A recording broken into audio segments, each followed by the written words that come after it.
People who live in one metro city are upset with some plans to convert a park into office space. They were hoping to force a public vote. Instead, though, the city's threatened to sue them.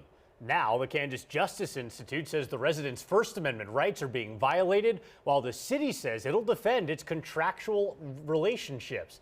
It's all happening in a small community on the Kansas side of the state line called Westwood. It's just west of Westport. Fox 4's Dave DeMarco is live at the park now at 50th and Rainbow. Dave? Or is this a park? The signs all say it is, got all the equipment that you expect, but the city says otherwise in what a lot of people call a pretty unusual response to residents that were trying to get the city to what they say is follow the law before selling this land here. People playing with their dogs, a playground, tennis court, and fountain. It's all part of Westwood Park, named after Joe D. Dennis, mayor of the city back in 1973. Residents who hired an attorney notified the city. Kansas statute says cities have to publish plans to sell parkland and allow 30 days for petitioners to force an election. But the city responded saying the land wasn't originally purchased with the intent to commit to its present use of a park and never levied a park tax. Therefore, the park was really never a public park.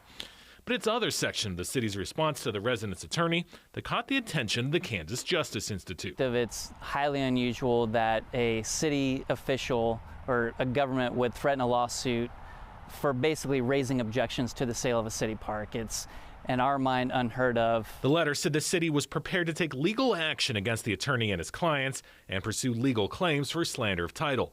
Their attorney says residents have since dropped their objection for fear of being sued. The Kansas Justice Institute calls it bad precedent and is demanding the city drop the legal threat. It makes it incredibly difficult for citizens to feel comfortable objecting to the government when the response is a threat of a lawsuit. In a statement today, the city said the Westwood City Council and Planning Commission have always welcomed good faith questions, comments, concerns, feedback, and resident input. And over the last 9 months, all of it was instrumental in making the new development and city park project the very best it could be. Throughout the process, plans were changed and improved to address most, if not all, concerns raised. The city also accepted a protest petition requiring a supermajority vote of the city council for approval, which supermajority vote was met. And the sale of the park out here is set to be completed on January 4th. The Kansas Justice Institute says that it hopes that the threats of the lawsuit would be removed before that. Kevin. Thank you, Dave. Dave DeMarco live in Westwood, Kansas tonight.